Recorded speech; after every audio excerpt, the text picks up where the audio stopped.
winter would bring me you.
I will follow you until the end of the line. And I will be your flower if you will be the bee. And I promise I will always give you the sweetest parts of me. 'Cause you're the tip to my top, the key to my lock, you're my breakfast in the morning. You're my up to my down and the king of my crown. And you're everything I want, you got that sweet, sweet, sweet honey.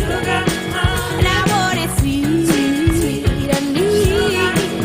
You got that sweet, sweet honey. And I want it sweet, sweet, sweet honey. So give it to me.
Gül şekerim balım, bakışları dermanım, senle hoştur ehvalım.